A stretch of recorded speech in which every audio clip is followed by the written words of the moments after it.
Hi everyone, I was diagnosed with multiple sclerosis in August 2024. My first big relapse was actually at the end of November 2023.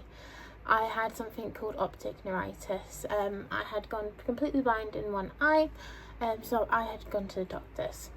I didn't know what MS was, I didn't know what an immune condition was, and I think for some of us that would be very much the same. It comes as a shock. Some of us may have already known or just had our questions answered.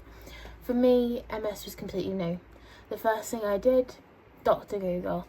I searched up everything from miracle cures, what can help me, diets, things like that, and I think the first things you see, you think instantly, I'm going to lose my independence so fast.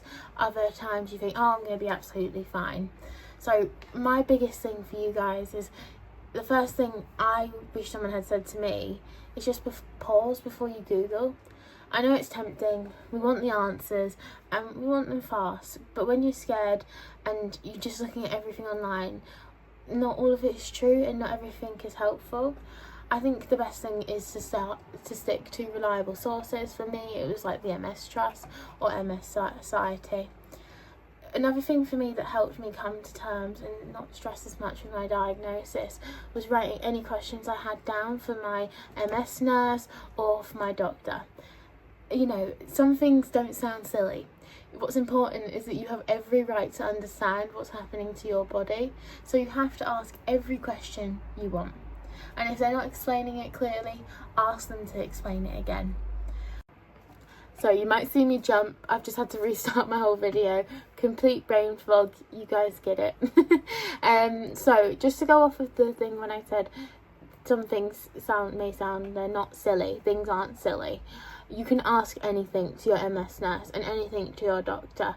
For me, I have asked about sexual dysfunction, I have asked about bladder problems, and all things that I thought were embarrassing. But my doctor treated me with utmost respect. My nurse was amazing.